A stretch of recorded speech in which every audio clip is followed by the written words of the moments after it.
मेरा नाम नीति है। मेरा पति अपने पिता के साथ हमेशा दोस्तों जैसा बिहेव करता था। और तो और मेरे ससुर देखने में बहुत ही जवान थे। मेरा पति अपने पिता से अपनी हर बात शेयर करता था। वो मेरी हर पिक्चर को मेरे ससुर को सेंड किया करते थे। मेरे ससुर बड़े ही अजीब टाइप के आदमी थे। वो मेरे साथ भी फ्रेंडली बिहेव करने की कोशिश करते थे। मैं अपने पति को जब अपने ससुर के बारे में बताती तो वो मुझे डांट देते थे और कहते कि मेरे पिता बहुत अच्छे इंसान हैं। ये बात मेरे पति के लिए सबसे गलतफहमी भरी बात थी। एक दिन मेरे ससुर ने मेरे साथ कुछ ऐसा किया जिसके बारे में सुनकर आपके भी रोंगटे खड़े हो जाएंगे, क्योंकि एक दिन मेरे ससुर ने मेरे साथ, मैं मिडिल क्लास फैमिली से बिलोंग करती थी और एक बहुत ही इज्जतदार परिवार में रहने वाली लड़की थी। मैं बहुत संस्कारी थी। कभी बेवजह घर से निकलने के लिए मैंने घर से बाहर कदम तक नहीं निकाला था। मैं हमेशा अपने पेरेंट्स के साथ ही घर से बाहर निकलती थी। मेरे पेरेंट्स ने मेरी परवरिश बहुत अच्छे तरीके से की थी। हम 3 बहनें थे और 2 भाई थे। मैं अपने सारे भाई बहन में सबसे बड़ी थी और शादी का नंबर भी पहले मेरा ही था। मैं बहुत ज़्यादा खूबसूरत थी। मैं कहीं भी जाती तो कोई भी मुझे देखते ही पसंद कर लेता था, क्योंकि मैं बहुत सिंपल रहती थी। मैंने कभी ज़्यादा मेकअप भी नहीं किया था। बिना मेकअप के ही मैं बहुत ज़्यादा खूबसूरत लगती थी। लोग कहते थे कि जब तुम्हारी शादी होगी और तुम फुल मेकअप करोगी तो तुम 4 चांद लगा दोगी। मैं हमेशा ही सूट पहनती थी। मेरे घर वालों ने कभी हम लड़कियों को ज़्यादा फ्रीडम नहीं दी थी और ना ही हमने कभी फैशनेबल ड्रेसेस पहनी थी। हम हमेशा सिंपल सूट ही पहनते थे। अगर हम कहीं जाते भी थे तो हमेशा अपने पेरेंट्स के साथ ही जाते थे। कहने को तो मेरे पेरेंट्स ने मेरी सारी ख्वाहिशों को पूरा किया था। हमारी सारी चीज़ हमें कहने से पहले ही घर में मौजूद हो जाती थी। मैं अपनी इस छोटी सी और सिंपल सी लाइफ में बहुत ज़्यादा खुश थी। मैंने कभी किसी लड़के से मोहब्बत नहीं की थी, क्योंकि मैं इस टाइप की नहीं थी। बस हमेशा अपने काम से काम रखती थी। अब मेरी उम्र 27 साल हो गई थी और मेरे पेरेंट्स ने फैसला किया था कि अब वो जल्द से जल्द मेरी शादी कर देंगे। मेरे पेरेंट्स मेरे लिए एक ऐसा रिश्ता देख रहे थे जो लोग हमारी तरह ही सिंपल हों और साथ साथ हमारी फैमिली स्टैंडर्ड के हों। मेरे पेरेंट्स का कहना था कि उनकी बेटी के लिए लड़का पढ़ा लिखा होना चाहिए और साथ साथ देखने में भी स्मार्ट होना चाहिए, क्योंकि मेरे पेरेंट्स नहीं चाहते थे कि मेरी शादी किसी ऐसे लड़के के साथ हो जाए जो देखने में ना तो अच्छा हो और ना ही पढ़ा लिखा हो, क्योंकि मेरे बहुत ज़्यादा रिश्ते थे। मैं पढ़ रही थी, इसलिए उन दिनों में शादी नहीं की थी। अगर मेरी शादी किसी ऐसे वैसे लड़के के साथ हो जाए तो लोगों को बातें करने का बहाना मिल जाता कि बेटी के जब अच्छे रिश्ते आए तो शादी नहीं की और अब किसी अरे गहरे लड़के के हाथ में अपनी बेटी का हाथ दे दिया। मेरे लिए एक ऐसा रिश्ता ही आ गया था। लड़का बहुत पढ़ा लिखा था, हाई क्वालिफाइड था, उसका अपना बिजनेस था, यहाँ तक कि उसके काफ़ी सारे बंगले थे और उसकी फैमिली में भी सिर्फ उसके पिता के अलावा कोई नहीं था। ये रिश्ता मेरे ही फादर के जानने वाले ने बताया था और मेरे पापा को ये रिश्ता बहुत पसंद आया था, क्योंकि इस लड़के की फैमिली में भी ज़्यादा लोग नहीं थे और ये रिश्ता इतना अच्छा था कि इनकार करने की कोई वजह ही नहीं थी। मेरी फैमिली को ये लड़का बहुत पसंद आया था और लड़की को भी जब मेरी फ़ोटो दिखाई गई थी तो उसे भी मैं देखते ही पसंद आ गई थी। मेरा रिश्ता पक्का हो गया और 4-5 महीने बाद मेरी शादी हो गई थी। मेरी ससुराल में कोई औरत नहीं थी। सुना था कि मेरा पति अपने पिता के साथ बहुत फ्रेंडली बिहेव करता है और दोनों ही आपस में इस तरह से रहते हैं जैसे बेस्ट फ्रेंड्स हों। दोनों आपस में एक दूसरे के साथ अपनी हर बात शेयर किया करते थे। मेरी सास काफ़ी सालों पहले ही मर चुकी थी, जबकि मेरे ससुर देखने में बहुत स्मार्ट थे। उन्हें देखकर लगता ही नहीं था कि मेरा पति उनका ही बेटा है। ऐसा लगता था जैसे वो मेरे पति के बड़े भैया हैं। मेरे पति का नाम कपिल था। मुझे अपना पति बहुत ज़्यादा पसंद आया था, क्योंकि अपने पिता की तरह वो भी स्मार्ट थे। मेरे ससुर ने तो अपने आप को टिप टॉप बनाकर रखा हुआ था। वो अपने ऊपर बहुत ध्यान दिया करते थे। उन्होंने अपने बेटे की वजह से दूसरी शादी नहीं की थी। उनका मानना था कि उनकी दूसरी पत्नी कभी भी उनके बेटे को सगी माँ जितना प्यार नहीं दे सकती, इसलिए उन्होंने अपनी सारी जिंदगी अपने बेटे के नाम कर दी। मेरे पति का बिहेवियर बहुत अच्छा था। उन्होंने अपनी पढ़ाई अमेरिका से कंप्लीट की थी। वो अमेरिका में ही रहते थे और अपनी पढ़ाई कंप्लीट होने के बाद उन्होंने यहाँ मुंबई में अपना बिजनेस सेट कर लिया था। जब मैं शादी करके अपनी ससुराल आई तो मैंने देखा कि मेरे पति और ससुर बहुत ही मजाकिया बिहेवियर के थे और सबसे ज़्यादा मजाक और प्यार वो अपने बेटे से ही कर रहे थे। मेरे ससुर काम के सिलसिले में गोवा जाते रहते थे। सुना था कि गोवा में उनका एक बंगला है और वो ज्यादातर उसी वाले बंगले में रहना बहुत पसंद करते हैं, क्योंकि वो उनका फेवरेट बंगला था। इधर मेरे पति अपने मुंबई वाले घर में रहते थे। जब मेरे ससुर का मन करता तो वो यहाँ आकर रहने लगते थे, और जब मन करता तो गोवा वाले बंगले में रहने के लिए चले जाते थे। मेरी शादी दोनों ही तरफ से बहुत धूमधाम से हुई थी। मेरे ससुराल वालों ने भी किसी तरह की कोई कमी नहीं छोड़ी थी, और इधर मेरे पेरेंट्स ने भी मेरी शादी बहुत अच्छे तरीके से की थी। मेरे पति मुझसे बहुत खुश थे, और उनका कहना था कि मुझे नहीं पता था कि मेरी जिंदगी में इतनी सिंपल और संस्कारी लड़की भी आ सकती है। उनको तो यकीन ही नहीं हो रहा था कि आज के ज़माने में भी इतनी संस्कारी और सिंपल लड़कियां अभी तक मौजूद हैं, क्योंकि मॉडर्न ज़माना है और हर लड़की इस ज़माने में अपने आप को मॉडल बनाकर रखती है। लेकिन मेरे पति का कहना था कि तुम जितनी सिंपल हो उतनी ही ज़्यादा खूबसूरत हो। तुम्हारी सिंप्लिसिटी ही तुम्हारी खूबसूरती की पहचान है। मेरे ससुर इन दिनों हमारी शादी करने के लिए हमारे ही घर पर आए हुए थे। मेरी शादी को 4 दिन हो चुके थे। 4 दिन बाद मेरे ससुर ने मेरे पति के हाथ पर हनीमून पर जाने के लिए यूरोप के टिकट्स रख दिए। मेरे पति मेरे ससुर के सरप्राइज से बहुत ज़्यादा खुश हुए थे और हम लोग हनीमून पर चले गए। वहाँ हम लोग गए तो मैंने काफ़ी मॉडर्न टाइप के कपड़े पहने हुए थे। मेरे पति का कहना था कि अब हम अपनी कंट्री में तो नहीं हैं, ये हमारा देश नहीं है, यहाँ के सारे ही लोग इसी टाइप के कपड़े पहनते हैं। इसलिए मेरे पति ने यहाँ आने से पहले मुझे मॉडर्न कपड़ों की ही शॉपिंग कराई थी। मुझे ऐसे कपड़े पहनने से कोई एतराज़ नहीं था, क्योंकि अब मेरी शादी हो गई थी और मेरा पति ही मुझसे ऐसे कपड़े पहनने के लिए कह रहा था। बस मुझे ऐसे कपड़े पहनने में थोड़ी शर्म आ रही थी, क्योंकि मैंने आज से पहले कभी ऐसे कपड़े नहीं पहने थे। मेरे पति का कहना था कि उनको उनके डैड ने बताया है कि कहीं बहू यूरोप जाने के बाद भी अपना सलवार कमीज ही ना पहने। उसको समझा देना कि यूरोप में सारे ही लोग मॉडर्न टाइप के कपड़े पहनते हैं, इसलिए तुम उसको इसी तरह की शॉपिंग करवा देना। उन्हीं के कहने पर मेरे पति ने मुझे इस तरह के कपड़े खरीद कर दिए थे। एक दिन बातों ही बातों में मेरे पति ने मुझे बताया था कि उनके डैड की काफ़ी खूबसूरत और जवान लड़कियों के साथ फ्रेंडशिप है।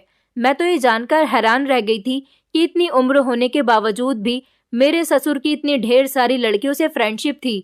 मैंने अपने ससुर का सोशल मीडिया अकाउंट भी चेक किया था। उनके काफ़ी सारे फॉलोअर्स थे, जिनमें सबसे ज़्यादा लड़कियां मौजूद थीं। हालांकि कोई भी लड़की 30 साल से ऊपर की नहीं थी। हालांकि हर जवान और खूबसूरत लड़की उनकी फ्रेंड लिस्ट में ऐड थी। मेरे ससुर के सोशल मीडिया अकाउंट पर उनके इतने अच्छे अच्छे फोटोज अपलोड थे कि उन्हें देखकर कोई भी नहीं कह सकता था कि इस आदमी का एक जवान बेटा भी है। मुझे ये जानकर बड़ी हैरानी हुई थी कि मेरे ससुर को औरतों में इतना इंटरेस्ट है, और इतनी उम्र आ जाने के बाद भी उनकी हरकतें और उनका दिल किसी 20-25 साल के जवान लड़के की तरह था। लेकिन अगर ऐसा ही था तो उन्होंने शादी क्यों नहीं की? मेरे पति का यही कहना था कि उनके डैड अपने बेटे की परवरिश खराब नहीं करना चाहते थे, इसलिए उन्होंने शादी नहीं की और भरपूर तरीके से अपने बेटे का ख्याल रखा। और यही वजह है कि मेरे पति अपने डैड से बहुत ज़्यादा प्यार करते हैं। मेरे ससुर ने अपने बेटे को दुनिया भर की खुशी दी थी।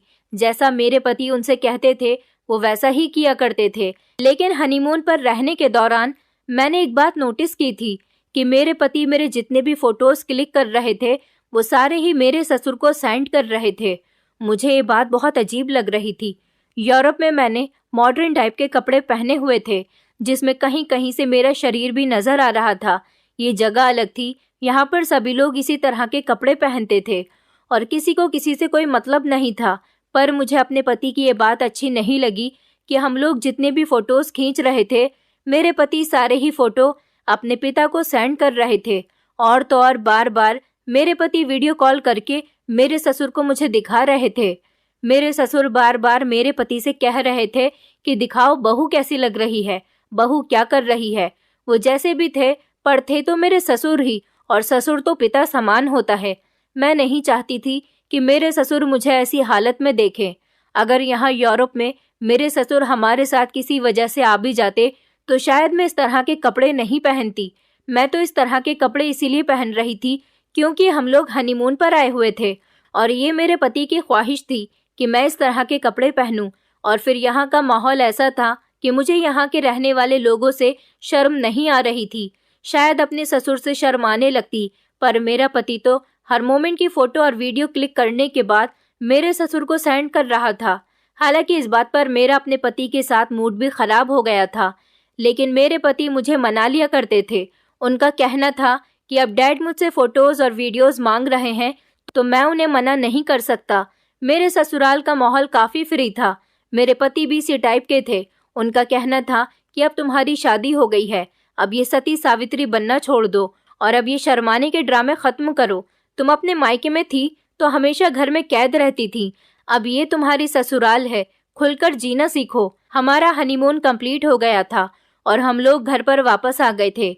जब हम घर आए तो मैंने देखा कि मेरे ससुर ने घर आते ही अपने बेटे को गले से लगाया और वो मेरी तरफ भी गले लगने के लिए बढ़ने ही वाले थे। मैंने उनको रोक दिया और मैं पीछे हट गई। मेरे पति को मेरी ये हरकत अच्छी नहीं लगी। मेरे ससुर ने इस बात को हंसकर टाल दिया था और वो पीछे हो गए थे, लेकिन मैं नोटिस कर रही थी कि मेरा पति मुझे घूर रहा था। मैं अपने ससुर से कोई बात किए बिना ही अपने कमरे में चली गई थी। थोड़ी देर बाद मेरा पति कमरे में आया और आते ही मुझसे कहने लगा, मुझे तुम्हारी ये हरकत अच्छी नहीं लगी नीति, तुमने मेरे डैड के साथ अच्छा बिहेवियर नहीं किया। वो तुमसे गले लगने के लिए आ रहे थे और तुम पीछे हट गई। मैंने कहा, कपिल, वो मेरे ससुर हैं, भला वो मुझसे गले क्यों मिल रहे थे? मेरे पति ने कहा कि बड़े लोगों में इसी तरह से मेल मिलाप होता है, तो तुम्हें क्या पता, तुम तो घर में ही रहने वाली लड़की हो ना, कभी घर से बाहर निकली हो तो तुम्हें कुछ पता हो। मैंने अपने पति से कहा, कपिल, मैं घर में भले ही रहती थी, मेरे पापा और मेरी मम्मी भी काफी लोगों से मिलते थे, लेकिन इस तरह से गले लगाना और हमारे घर का कोई उसूल नहीं था। दूर से भी किसी से मेल मिलाप किया जा सकता है। मेरे पति को मेरी इन बातों पर गुस्सा आ गया था। वो वैसे तो मुझे बहुत ज्यादा प्यार करने वाले थे, लेकिन जहाँ बात उनके फादर की आती थी तब वो उनके लिए बहुत सीरियस हो जाते थे। इसी तरह से दिन गुजर रहे थे और मेरे ससुर की हरकतें मुझे बहुत अजीब लगने लगी थी, लेकिन मुझे कहीं ना कहीं एहसास होता था कि मेरा पति ही सबकी शुरुआत कर चुका है।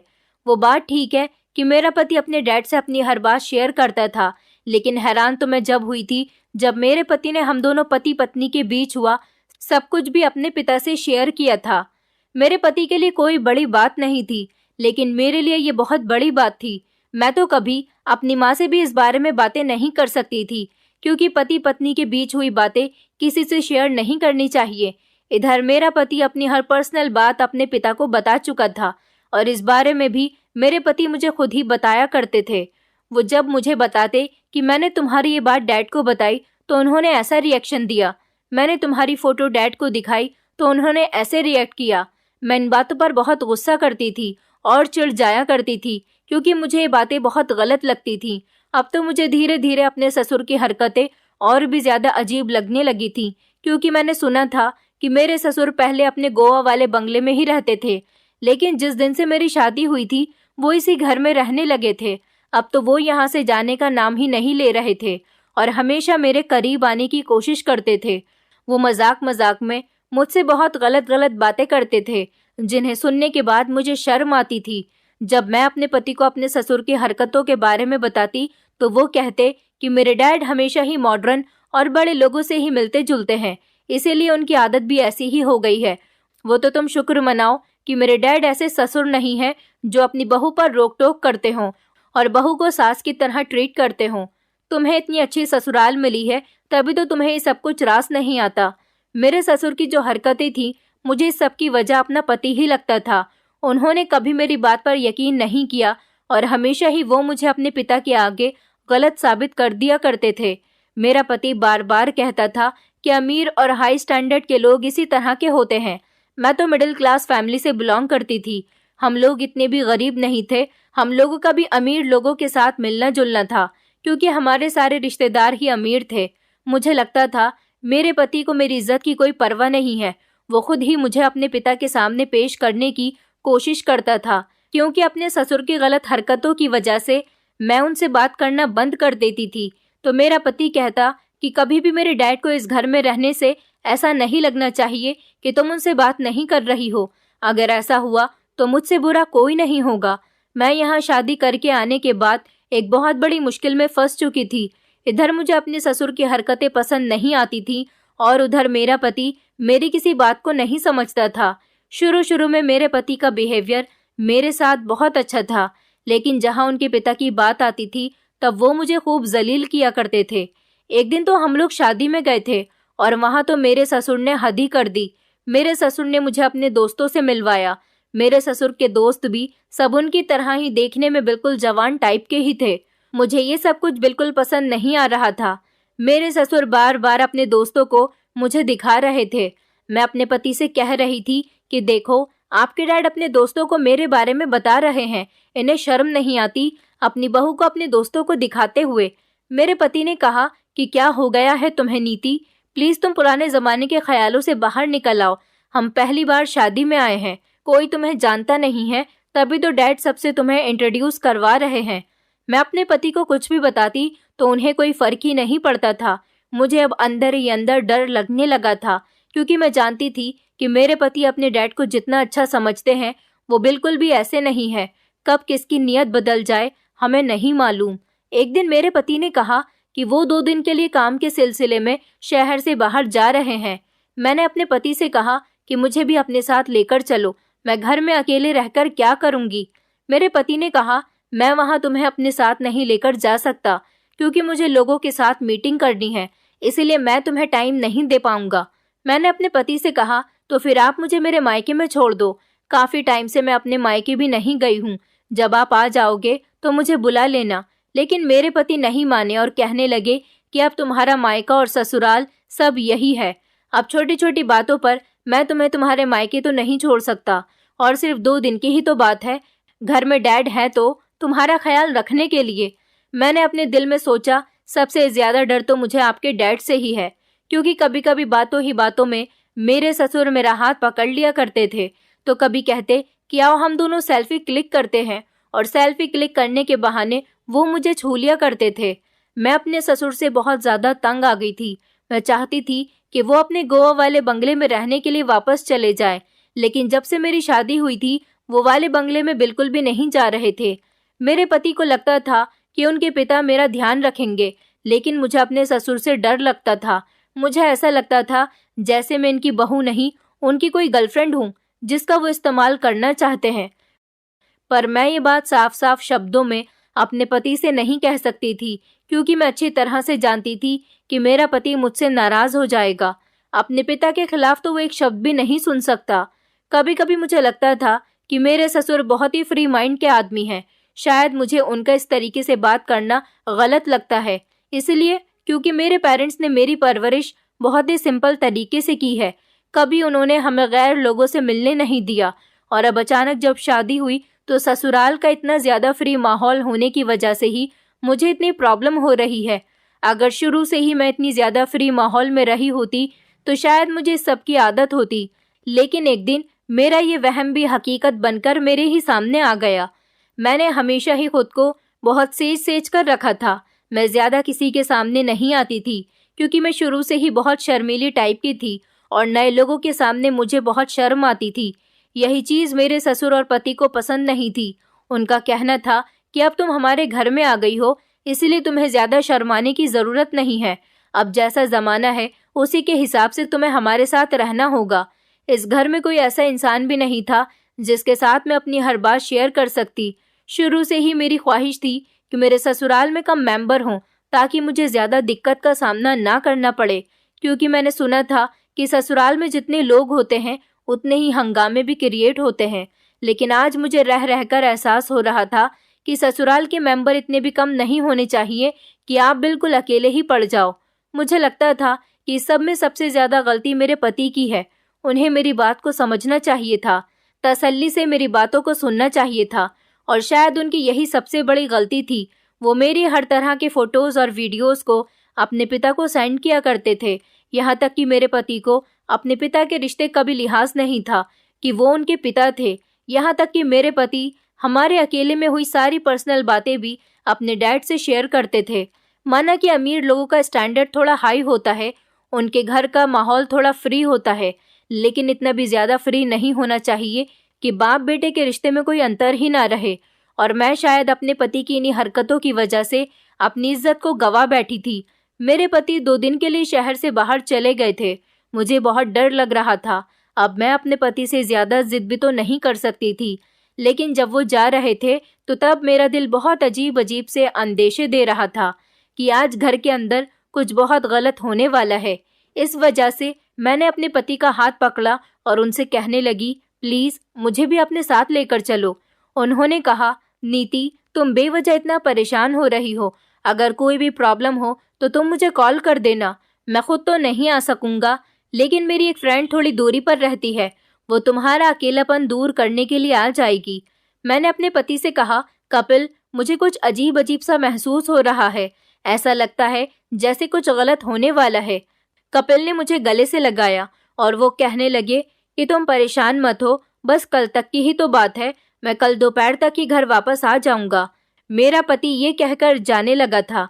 मेरे दिल की धड़कनें तेज हो गई थी। ऐसा लग रहा था जैसे बहुत बड़ी प्रॉब्लम आने वाली है। मेरा पति तो जा चुका था, लेकिन आज ना जाने क्यों मुझे कुछ भी अच्छा नहीं लग रहा था। मेरा घर में बिल्कुल भी मन नहीं लग रहा था। मैं अपने आप को किसी काम में बिजी करना चाहती थी ताकि मेरे दिमाग में जो भी अजीब ख्याल आ रहे थे वो सब मेरे दिमाग से निकल जाएं। मैं किसी भी काम में खुद को बिजी रखने की कोशिश करती थी तो मेरे हाथ पैर कांपना शुरू हो जाते थे। दोपहर से रात तो इसी तरह से हो गई थी। मैंने खुद को अपने कमरे में ही बंद करके रखा हुआ था। मैं अपने कमरे से बाहर निकली ही नहीं थी और अब लगभग 11 बज रहे थे। मुझे भूख लग रही थी। मैंने सोचा कि मैं नीचे जाकर खाना खा लेती हूँ, लेकिन जैसे ही मैं नीचे गई ये देखकर मेरे पैरों तले से जमीन निकल गई कि घर में कोई भी नौकर मौजूद नहीं था। मैंने चारों तरफ देखा, मुझे कोई नौकर या नौकरानी नजर नहीं आ रही थी। फिर मैंने सबको आवाज लगाई, लेकिन घर में कोई भी नहीं था। ये सारे नौकर कहाँ चले गए थे? मेरी तो कुछ भी समझ में नहीं आ रहा था। इसका मतलब ये था कि मैं इतने बड़े घर में अकेली थी। मैंने जल्दी से अपने घर की एक नौकरानी को कॉल की। उसने मेरी कॉल रिसीव नहीं की तो मैंने दूसरी नौकरानी को कॉल की। दूसरी नौकरानी ने भी कॉल रिसीव नहीं की। मुझे तो कुछ भी समझ नहीं आ रहा था कि इन सारे नौकरों को क्या हो गया। कोई मेरा फोन क्यों नहीं उठा रहा और मुझे बिना बताए ही सब लोग घर से बाहर चले गए। मैंने किचन में जाकर देखा तो किचन में खाना भी नहीं था। मुझे बहुत तेज भूख लग रही थी क्योंकि मैंने दोपहर का खाना भी नहीं खाया था, सिर्फ सुबह अपने पति के साथ ब्रेकफास्ट ही किया था। फ्रिज में देखा तो जूस रखा था। मैंने वो जूस ही पी लिया, लेकिन मेरा दिल जोर जोर से धड़क रहा था कि सारे नौकर कहाँ चले गए। घर में मेरा पति भी मौजूद नहीं है और तो और इस बड़े से घर में सारी रात अकेले मैं कैसे गुजारूंगी। मुझे तो कुछ समझ नहीं आ रहा था। ऐसा आज से पहले कभी नहीं हुआ था जैसा आज हो रहा था। मैं यही सब सोचते हुए सीढ़ियां चढ़ती हुई अपने कमरे की तरफ जा रही थी। तभी अचानक दरवाजे पर दस्तक होने लगी।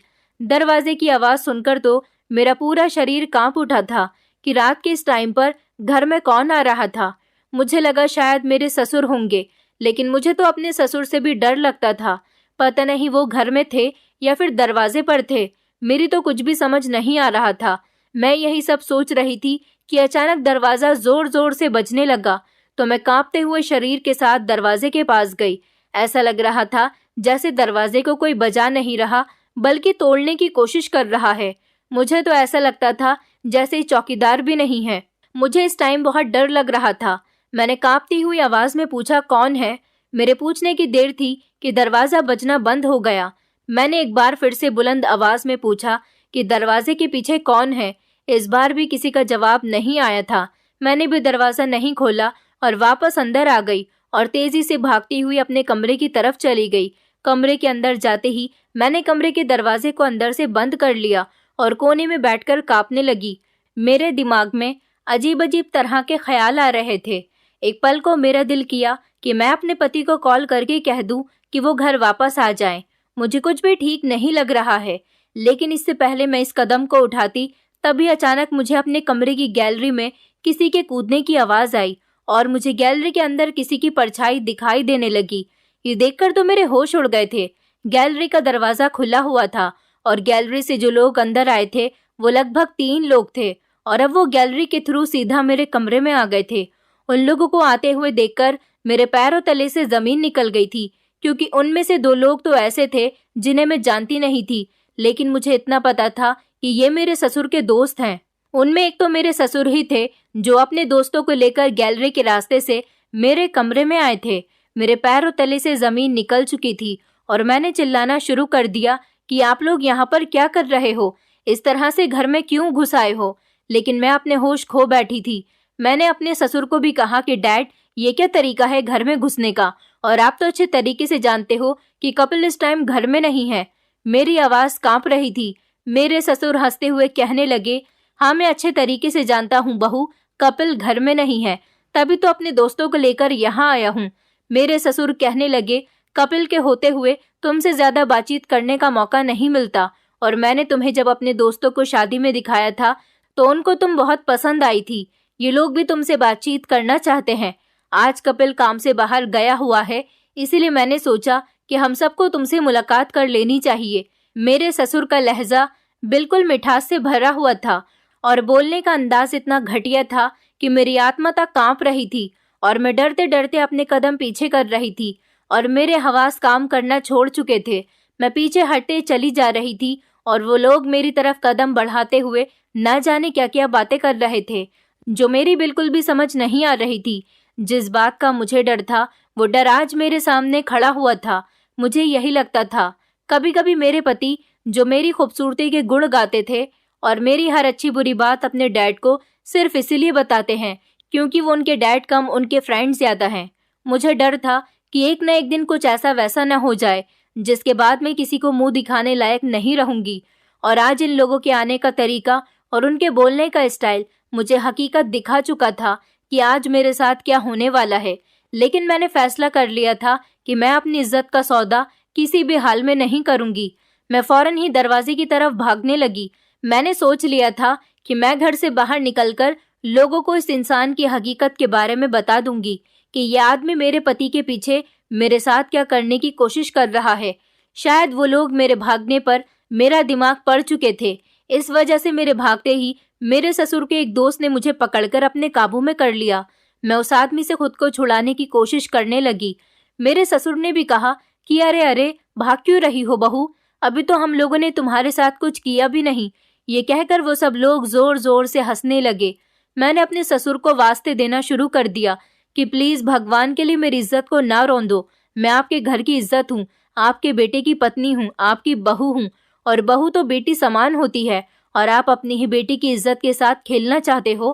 प्लीज मुझे छोड़ दो। लेकिन उन लोगों का इरादा मुझे कुछ और ही बता रहा था।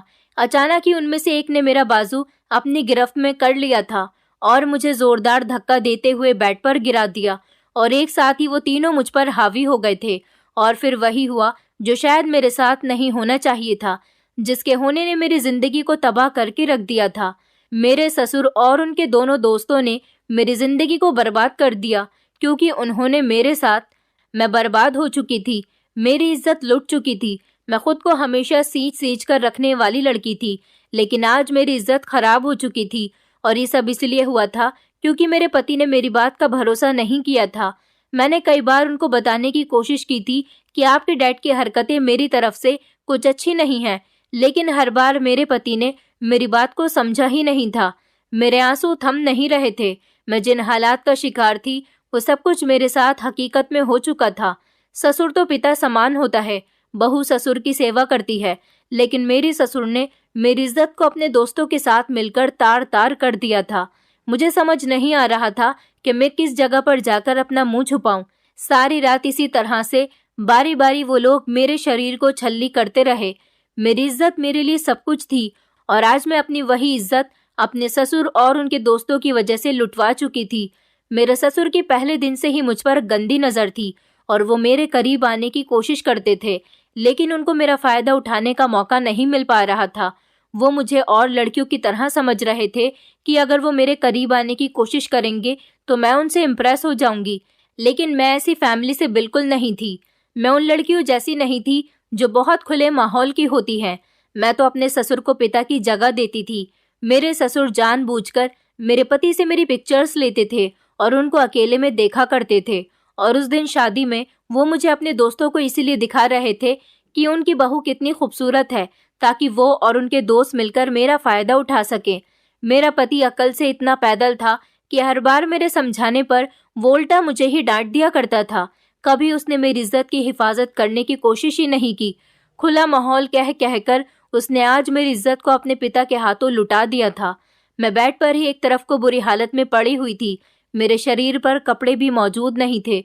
जब इन लोगों को अंदाजा हुआ कि मेरी हालत अब कुछ ज्यादा ही बुरी हो गई है और दिन निकल आया है, तो ये लोग वहां से भाग गए। मेरा ससुर भी वहां से जा चुका था। मेरी हालत बहुत ज्यादा खराब हो गई थी। मैं अभी तक बेड पर ही मौजूद थी और मेरी उठने की बिल्कुल भी हिम्मत नहीं हो रही थी। मुझे लेटे लेटे सुबह के 11 बज गए थे और अभी तक मैंने खुद की हालत को ठीक नहीं किया था। 11:30 बजे तक मेरा पति भी घर पर आ गया था।